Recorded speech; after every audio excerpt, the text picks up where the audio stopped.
తెలంగాణ తొలి ముఖ్యమంత్రి కేసీఆర్ గారి నాయకత్వంలో కరోనా తర్వాత 100 ఏళ్ల ముందు చూపుతో హైదరాబాద్ నలుదిక్కుల 4 సూపర్ స్పెషాలిటీ ఆసుపత్రులు నిర్మించాలని ఆనాడు కేసీఆర్ గారి ప్రభుత్వం నిర్ణయించింది. దాంట్లో భాగంగా ఎల్బీ నగర్లో 1000 పడకల ఆసుపత్రి, మల్కాజ్గిరిలో 1000 పడకల ఆసుపత్రి, ఎర్రగడ్డలో 1000 పడకల ఆసుపత్రి, నిమ్స్ 2000 పడకల ఆసుపత్రి కొత్తగా నిర్మించాలని, తద్వారా హైదరాబాద్ నగరంలో 5000 పడకల సూపర్ స్పెషాలిటీ ఆసుపత్రులు నిర్మించాలని మరో 100 ఏళ్ల ముందు చూపుతో ఆనాడు కేసీఆర్ గారు నిర్ణయం తీసుకున్నారు. గతంలో అనేక రాష్ట్ర ప్రభుత్వాలు పనిచేసినప్పటికీ ఎప్పుడో నిజాం కాలంలో కట్టిన గదే ఉస్మానియా, గదే గాంధీ, గదే కింగ్ కోటి హాస్పిటల్, నీలోఫర్ హాస్పిటల్ తప్ప కొత్త ఆసుపత్రులు గత ప్రభుత్వాలు ఎవరు కూడా పెరుగుతున్న జనాభాకు తగ్గట్టుగా ఆసుపత్రుల నిర్మాణం జరగలేదు. కానీ కరోనా వచ్చిన తర్వాత కేసీఆర్ గారు రాష్ట్ర ప్రజల ఆరోగ్యం, పేదల ఆరోగ్యాన్ని దృష్టిలో పెట్టుకొని ఇవాళ పేదలు కార్పొరేట్ ప్రైవేట్ ఆసుపత్రులకు వెళ్లి అప్పుల పాలవుతున్నారు, వారికి సరియైన వైద్యం అందడం లేదని, ఈ కొత్తగా వస్తున్న రోగాలను పేదల ఆరోగ్యాన్ని దృష్టిలో పెట్టుకొని పేదలకు ప్రభుత్వ రంగంలో కార్పొరేట్ సేవలు అందించాలి, సూపర్ స్పెషాలిటీ వైద్య సేవలు అందించాలని ఈ 4 టిమ్స్ ఆసుపత్రిని, వరంగల్లో 2000 పడకల హెల్త్ సిటీని కేసీఆర్ గారు ప్రభుత్వం ప్రారంభించారు. దీనికి అవసరమైన అన్ని నిధులు కూడా కేటాయించారు. దానికి డబ్బులకు కూడా ఇబ్బంది లేకుండా నిధుల సమీకరణ కూడా కేసీఆర్ ప్రభుత్వమే చేసింది. ఆనాడు కేసీఆర్ ప్రభుత్వ హయాంలో పనులు ప్రారంభమైనాయి. ఇవాళ కాంగ్రెస్ గవర్నమెంట్ వచ్చి దాదాపు 2 సంవత్సరాలు పూర్తవుతున్నా ఈ ఆసుపత్రులను పట్టించుకోవడం లేదు. ఇప్పుడు మనం ఎల్బీ నగర్ టిమ్స్ ఆసుపత్రి దగ్గర ఉన్నాం. ఇవాళ గౌరవనీయులు సుధీర్ రెడ్డి ఎమ్మెల్యే గారి నాయకత్వంలో వారి నియోజకవర్గంలో ఉన్న టిమ్స్ ఆసుపత్రిని విజిట్ చేయడానికి వచ్చాం. ఇక్కడ ఏమైంది? ఆనాడు భూసేకరణ చేసింది కేసీఆర్ ప్రభుత్వం, టెండర్లు పిలిచింది కేసీఆర్ ప్రభుత్వం, డిజైన్లు పూర్తి చేసింది కేసీఆర్ ప్రభుత్వం, నిధులు సమీకరించింది కేసీఆర్ ప్రభుత్వం. ఆ రోజు సెల్లార్తోని మొదలుకొని 6 అంతస్తుల వరకు భవన నిర్మాణాన్ని పూర్తి చేసింది కేసీఆర్ ప్రభుత్వం. మరి 2 ఏళ్ల కాంగ్రెస్ ప్రభుత్వం ఏం చేసిందయ్యా అంటే ఒక 5 ఫ్లోర్లు మాత్రమే వేశారు, ఇంకా పూర్తే కాలే. ఫ్లోర్లు వేయడం, స్లాబులు వేయడం కూడా పూర్తి కాలేదు.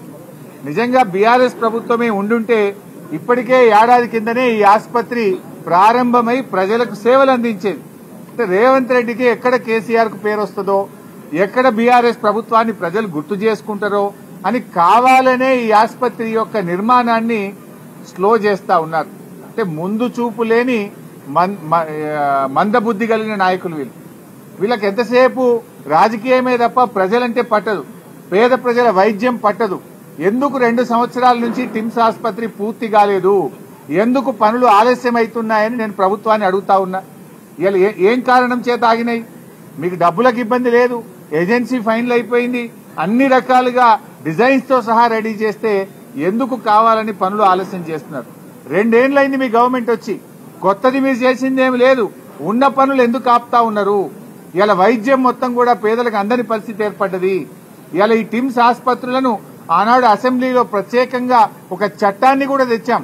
మా ఉద్దేశం ఏంటంటే ఇలా ఇక్కడ సూపర్ స్పెషాలిటీ వైద్య సేవలు అందాలి అన్నది కేసీఆర్ గారి లక్ష్యం. కరోనా కాదు, కరోనా తాత లాంటి కరోనాలు వచ్చినా, ఎలాంటి రోగాలు వచ్చినా, ఎలాంటి విపత్తులు వచ్చినా తట్టుకునే శక్తి తెలంగాణ రాష్ట్రానికి ఉండాలి, నా ప్రజలకు మంచి వైద్యం అందాలి అన్నది కేసీఆర్ గారి లక్ష్యం. ఈ రాష్ట్రంలో 10,000 పడకల సూపర్ స్పెషాలిటీ బెడ్స్ ఉండాలని ఒక దూరదృష్టితో 100 ఏళ్ల ముందు చూపుతో కేసీఆర్ గారు ప్రణాళికలు రచించారు, ఆచరణ ప్రారంభించారు. కానీ నేటి కాంగ్రెస్ ప్రభుత్వం కొత్తగా చేసిందేమి లేదు, ఉన్న పనులను కూడా ఈరోజు ఆపే ప్రయత్నం చేస్తా ఉన్నారు. ఆనాడు కేసీఆర్ గారు 33 జిల్లాలకు 33 ప్రభుత్వ మెడికల్ కాలేజీలు పెట్టారు. 33 ప్రభుత్వ మెడికల్ కాలేజీలు పెట్టి ప్రజలకు ఆ జిల్లాలోనే వైద్యం అందాలి, విద్య రావాలి, డాక్టర్ల సంఖ్య పెరగాలి, పేదలకు వైద్యం అందుబాటులోకి రావాలన్నది కేసీఆర్ గారి కల. ఆనాడు గత ప్రభుత్వాలు మొత్తం కలిపి తెలంగాణలో 2850 మెడికల్ సీట్లుంటే 10 ఏళ్ల కేసీఆర్ గారి హయాంలో 10,000 ఎంబీబీఎస్ సీట్లను పెంచడం జరిగింది. ఆ రకంగా చేశాం. ఇలా బాధ కలిగేది ఏంటంటే మహేశ్వరం నియోజకవర్గం, మా సబితక్క నియోజకవర్గం మహేశ్వరంలో ఆనాడు రంగారెడ్డి జిల్లా మెడికల్ కాలేజ్ శాంక్షన్ చేయడం జరిగింది. ఆ మెడికల్ కాలేజీకి జీవో నంబర్ 86 5/7/2023 నాడు మహేశ్వరంలో మెడికల్ కాలేజీ పెడుతూ ప్రభుత్వం జీవో ఇచ్చింది. జీవో నంబర్ 162 ద్వారా 176 కోట్ల రూపాయలు మహేశ్వరంలో మెడికల్ కాలేజీ 500 పడకల ఆసుపత్రి కట్టడానికి ఆ రోజు జీవో ఇచ్చాం. 27/9/2023 నాడు సబితక్క గారు నేను వెళ్లి ఆ ఆసుపత్రికి మెడికల్ కాలేజీకి ఫౌండేషన్ కూడా వేశాం. ఇవాళ దాన్ని రద్దు చేశారు. దాన్ని రద్దు చేసి ఏం చేసిండ్రు, ఈ టిమ్స్ ఎల్బీ నగర్ లో విలీనం చేసినారు. రెండు రకాలుగా నష్టం. మహేశ్వరంలో మెడికల్ కాలేజ్ వస్తే అక్కడ ఒక ఆసుపత్రి వస్తే అక్కడ పేదలకు వైద్యం దొరికేది, ఇక్కడ సూపర్ స్పెషాలిటీ సేవలు దొరికేది. ఇవాళ జనరల్ మెడిసిన్ మెడికల్ కాలేజ్ వస్తే ఏమైతుంది, ఏ కరీంనగర్లనో వరంగల్లోనో సిద్దిపేటలో మెడికల్ కాలేజీలు ఏ సేవలు ఉంటాయో గవే సేవలు దొరుకుతాయి. కానీ మనము టిమ్స్ ఎల్బీ నగర్ కట్టిన ఉద్దేశం ఏంది, సూపర్ స్పెషాలిటీ సేవలు అందాలి. ఇలా 400 పడకలు ఇళ్లకు వస్తే ఈ 1000 పడకల్లో 400 తగ్గిపోయి పేదలకు ఇలా సూపర్ స్పెషాలిటీ సేవలు దొరకకుండా పోతుంది. అటు మహేశ్వరంలో మెడికల్ కాలేజీ రాకుండా పోతుంది. రెండు రకాలుగా నష్టం. అదేవిధంగా మా వివేక్ గౌడ్ గారి నియోజకవర్గం కుత్బుల్లాపూర్ లో కూడా కేసీఆర్ గారు 182 కోట్లతో జీవో నంబర్ 162 ద్వారా అక్కడ మెడికల్ కాలేజ్ శాంక్షన్ చేశాం. ఇవాళ మేడ్చల్ జిల్లాకే మెడికల్ కాలేజ్ లేకుండా పోతా ఉంది. దాన్ని తెచ్చి ఏం చేసిండ్రు, టిమ్స్ అల్వాల్లో దాన్ని కలిపేసిండ్రు. అంటే ఇవాళ కుత్బుల్లాపూర్ కాన్స్టిట్యున్సీలో పేదలకు వైద్యం అందుబాటులో లేకుండా దాన్ని తీసుకుపోయి అల్వాల్లో కలిపేసిండ్రు. కేసీఆర్ గారి ఆలోచన ఏంది, అల్వాల్లో 1000 పడకల టిమ్స్ రావాలి, కుత్బుల్లాపూర్ లో మెడికల్ కాలేజ్ తో పాటు 500 పడకల ఆసుపత్రి రావాలి. కేసీఆర్ గారి ఆలోచన ఏంది, ఎల్బీ నగర్ లో 1000 పడకల సూపర్ స్పెషాలిటీ ఆసుపత్రి రావాలి, మహేశ్వరంలో 500 పడకలతో మెడికల్ కాలేజీ రావాలి. అంటే ఇలా మహేశ్వరంలో మెడికల్ కాలేజ్ లేకుండా చేసిండు, కుత్బుల్లాపూర్ లో మెడికల్ కాలేజ్ లేకుండా చేసిండు. ఇవాళ అక్కడ పేదలకు ఆసుపత్రులు రాకుండా ఈ ప్రభుత్వం నిర్ణయం చేసింది. అంటే ప్రభుత్వం కోతలెట్లా పెట్టాలని ఆలోచిస్తున్నారు తప్ప పేదలకు సేవ ఎట్లా చేయాలనే సోయి ఈ రేవంత్ రెడ్డి ప్రభుత్వానికి లేకుండా పోయింది. ఇవాళ మీ తప్పుడు చర్యల వల్ల మహేశ్వరం ప్రజలకు, కుత్బుల్లాపూర్ ప్రజలకు ఇవాళ తీవ్రమైన నష్టం జరుగుతా ఉంది. అంతేకాదు రాష్ట్ర ప్రజలకు అటు అల్వాల్లో ఇటు ఎల్బీ నగర్ టిమ్స్ లో కూడా 400-500 పడకలు తగ్గిపోయి సూపర్ స్పెషాలిటీ సేవలు ఇవాళ ప్రజలకు అందకుండా పోయే పరిస్థితి ఏర్పడ్డది. వీటి పనులను చేయరు. 2 ఏళ్లైనా ఈ ఆసుపత్రులు ఇంకా పేదలకు సేవలు అందించడం లేదు. ఎందుకు ఈ నిర్లక్ష్యం అని మేము అడుగుతా ఉన్నాం. ఎందుకు, ఏ కారణం చేత నిర్లక్ష్యం చేస్తా ఉన్నారు? ఇలా అన్ని ఫైనల్ ఉన్నాయి కదా, కట్నీళ్లు పెట్టిన పొయ్యోలు ఉన్నది. గట్టిగా చేస్తే 6 నెలల్లో పేదలకు వైద్యం అందించవచ్చు. ఇప్పటికైనా రేవంత్ రెడ్డి ప్రభుత్వాన్ని హెచ్చరిస్తా ఉన్నాం. తక్షణమే వరంగల్లో 2000 పడకల హెల్త్ సిటీని, హైదరాబాద్ లో నిర్మిస్తున్న 4 టిమ్స్ ఆసుపత్రుల పనులను యుద్ధ ప్రాతిపదికన పూర్తి చేయాలి. ఈ 10,000 పడకల సూపర్ స్పెషాలిటీ బెడ్స్ ను ప్రజలకు అందుబాటులో తేవాలి అని ఈ ప్రభుత్వాన్ని మేము కోరుతా ఉన్నాం. ఇవాళ ఈ ప్రభుత్వం, మీరు రాజకీయం ఉంటే చేసుకుందాం, మా మీద కేసులు పెట్టే పెట్టుకో, మమ్మల్ని జైలు వేస్తే వేసుకో, కానీ వైద్యం పేదలకు ఆపే హక్కు నీకు లేదు. ఈ టిమ్స్ ఆసుపత్రుల నిర్మాణాన్ని స్లో చేస్తే ప్రజలతో తిరుగుబాటు వస్తుంది, జాగ్రత్త అని చెప్పి కూడా హెచ్చరిస్తా ఉన్నాం. రాజకీయాల కోసం పేదల వైద్యాన్ని ముడిపెట్టద్దు. రాజకీయాల కోసం కేసీఆర్ గారు ప్రారంభించిందని ఈ టిమ్స్ ఆసుపత్రుల నిర్మాణాన్ని ఆపొద్దు అని మేము ఈ ప్రభుత్వాన్ని కోరుతా ఉన్నాం. 2 ఏళ్ల నుంచి ఆపడం ఏం చేసినవే నువ్వు? 2 ఏళ్లలో మీ జాగా బిల్డింగ్ అంతా కేసీఆర్ శాంక్షన్ తో సహా డిజైన్ చేసి 6 అంతస్తులు మేమే కట్టిమి. 2 ఏళ్లలో 5 అంతస్తులు కడతావు, 2 ఏళ్లలో 5 స్లాబ్లు వేస్తావు. గంతేనా నువ్వు చేసింది? ఆసుపత్రి అందుబాటులో తేరాదా? డెడ్ లైన్లు మారుతున్నాయి, డేట్లు మారుతున్నాయి తప్ప ఆసుపత్రి నిర్మాణం పూర్తయితలేదు. ఎప్పుడు మంత్రులు, ముఖ్యమంత్రి రివ్యూ చేసినా డెడ్ లైన్లు పెడుతుండ్రు, డేట్లు పెడుతుండ్రు, డేట్లు మారుతున్నాయి, కానీ ఆసుపత్రి నిర్మాణం జరుగుతలేదు. ఇవాళ అన్ని బందే. కేసీఆర్ కిట్ బంద్ చేసినావు, న్యూట్రిషన్ కిట్లు బంద్ చేసినావు, అన్ని ఒకటొక్కటిగా బంద్ పెడుతున్నావు. రేవంత్ రెడ్డికి తిట్ల మీద ప్రేమ ఉంది తప్ప కిట్ల మీద ధ్యాస లేదు. కిట్లంటే పట్టవు. ఆనాడు కేసీఆర్ గారి ప్రభుత్వ ఆసుపత్రుల్లో డెలివరీలు 30% ఉంటే 9.5 ఏళ్లలో కేసీఆర్ గారి ప్రభుత్వం చేసిన కృషి వల్ల, కేసీఆర్ కిట్ వల్ల, ఎంసీహెచ్ ఆసుపత్రులు ఏర్పడడం వల్ల, అమ్మఒడి వాహనాలు పెట్టడం వల్ల 72% పెరిగినాయి. 30% గవర్నమెంట్ ఇన్స్టిట్యూషనల్ డెలివరీస్ 9 ఏళ్లలో 72% పెంచిన ఘనత కేసీఆర్ ప్రభుత్వంది. మరి రేవంత్ రెడ్డి ప్రభుత్వం ఏం చేసిండు? 2 ఏళ్లలో 72 నుంచి మళ్ళీ 55కి వచ్చింది. అంటే 17% తగ్గింది. నీ పాలన ఎట్లుంది అంటే తిరోగమనం. ప్రభుత్వ ఆసుపత్రుల్లో ఆనాడు 72% డెలివరీలు అయితే ఇవాళ 55%కు తగ్గింది. పేదలకు వైద్యములో తిరోగమనం, ప్రభుత్వ విద్యలో తిరోగమనం, ఇవాళ జీఎస్టీ వృద్ధిలో తిరోగమనం, ఇవాళ రియల్ ఎస్టేట్ వ్యాపారంలో తిరోగమనం. ఏంది రాష్ట్రమే వెనుక్కుపోతుంది నీ పాలనలో.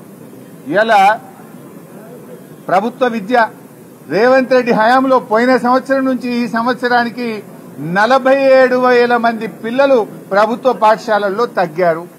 డెలివరీలేమో 72 నుంచి 55కు తగ్గింది. ప్రభుత్వ పాఠశాలల్లో పిల్లలు 47,000 మంది గత సంవత్సరం నుంచి ఈ సంవత్సరానికి చూస్తే తగ్గారు. జీఎస్టీ చూస్తే పోయిన సెప్టెంబర్ కు ఈ సంవత్సరం సెప్టెంబర్ కు చూస్తే 5% మైనస్ లకు పోయింది జీఎస్టీ.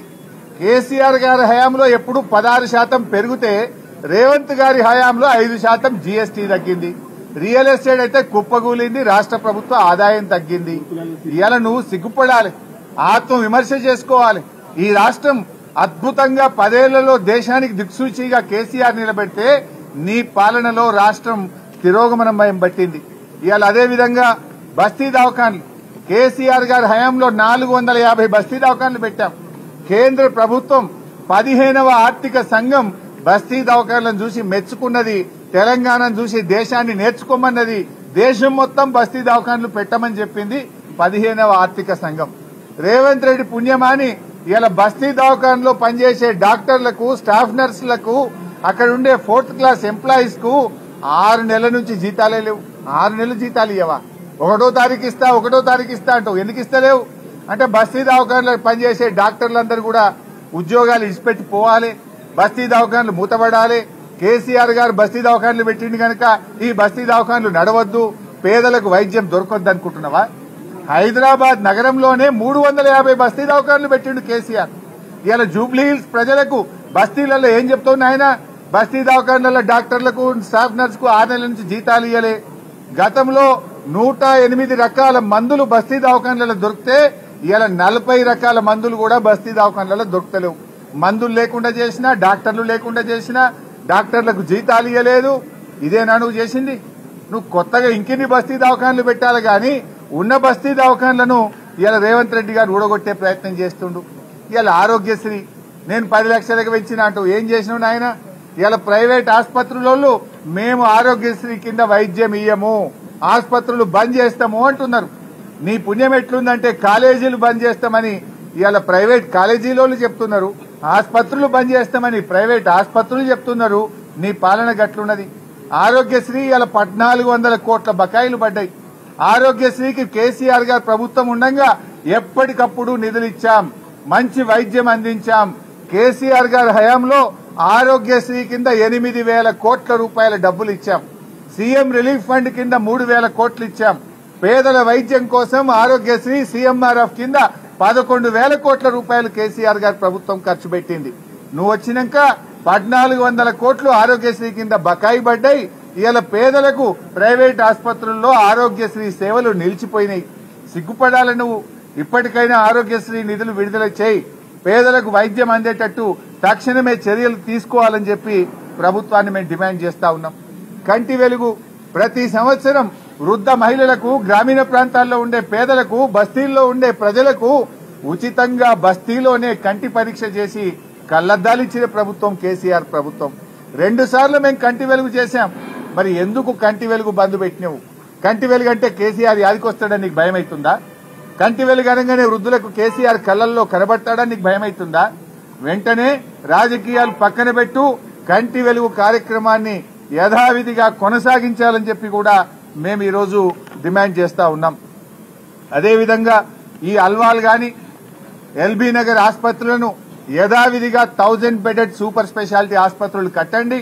మహేశ్వరంలో, కుత్బుల్లాపూర్లో మెడికల్ కాలేజీని యథావిధిగా కొనసాగించి ఆ ప్రాంత ప్రజలకు వైద్య సేవలు, విద్య అందే విధంగా ప్రభుత్వం చర్యలు తీసుకోవాలని డిమాండ్ చేస్తున్నాం. అప్పుడు ఆ రోజు మేము ఆలోచించింది ఏంటంటే ఈ 4 సూపర్ స్పెషాలిటీ ఆసుపత్రుల్లో సూపర్ స్పెషాలిటీ పీజీ సీట్స్ ప్రారంభించాలనుకున్నాం. ఎల్బీ నగర్ లో 96 సీట్లు, అల్వాల్లో 96 పీజీ సూపర్ స్పెషాలిటీ సీట్లు, సనత్ నగర్ లో 96 సూపర్ స్పెషాలిటీ పీజీ సీట్లు, నిమ్స్ లో 200 పీజీ సూపర్ స్పెషాలిటీ సీట్లు పెట్టాలనుకున్నాం. ఇప్పుడు మెడికల్ కాలేజ్ దీంట్లో కలిపితే పీజీ సూపర్ స్పెషాలిటీ సీట్లు లేకుండా పోతాయి. ఇక్కడ ఎందుకంటే మనం ఎంబీబీఎస్ డాక్టర్లను తయారు చేయడం ముఖ్యం కాదు, వారితో పాటు పీజీ సూపర్ స్పెషాలిటీ డాక్టర్లను కూడా తయారు చేయాల్సిన అవసరం ఉంది. కేసీఆర్ గారు 100 ఏళ్ల ముందుకు ఆలోచించారు. ఇవాళ డాక్టర్ల ఉత్పత్తిలో తెలంగాణ నంబర్ 1 అయిందన్నా, ధాన్యం ఉత్పత్తిలో తెలంగాణ నంబర్ 1 అయిందన్నా కేసీఆర్ గారి ముందు చూపుతో సాధ్యమైంది. ఆయన ఎంతో దూరదృష్టితో పోరాడి తెచ్చిన తెలంగాణను దేశంలోనే ఇవాళ అగ్రగామిగా నిలిపినటువంటి ప్రభుత్వం కేసీఆర్ గారి ప్రభుత్వం. మీకేమో బుద్ధి మందగించింది, మీకు ఆలోచన లేదు. మీ ఆలోచన ఎంతసేపు కేసీఆర్ గారు స్టార్ట్ చేసిన పనులు ఆపాలి, దవాఖాన్లు ఆపాలి, కేసీఆర్ కిట్ ఆపాలి, న్యూట్రిషన్ కిట్ ఆపాలి, బతుకమ్మ చీరలు ఆపాలి, కంటి వెలుగు ఆపాలి, అన్ని మంచి పనులను ఆపడమే తప్ప ఒక్క కొత్త పని చేసింది లేదు, మంచిగా చేసిన ఆలోచన అంతకంటే లేదు. చివరగా ఇవాళ మా ఉద్దేశం ఈ ఆసుపత్రులను యుద్ధ ప్రాతిపదికన పూర్తి చేయండి. డెడ్ లైన్లు పెట్టుడు, డేట్లు మారుడు కాదు. 6 నెలల్లోగా ఈ 4 టిమ్స్ ఆసుపత్రులు, వరంగల్ హెల్త్ సిటీ పేదలకు వైద్యం అందించే విధంగా ప్రభుత్వం తక్షణమే చర్యలు తీసుకోవాలని చెప్పి రేవంత్ రెడ్డి ప్రభుత్వాన్ని డిమాండ్ చేస్తున్నాం. ఒకవేళ మీరు ఇదే రకంగా మరి ఆలస్యం చేస్తే పెద్ద ఎత్తున ప్రజా ఉద్యమానికి బీఆర్ఎస్ పార్టీ శ్రీకారం చుడుతుందని హెచ్చరిస్తూ జై తెలంగాణ.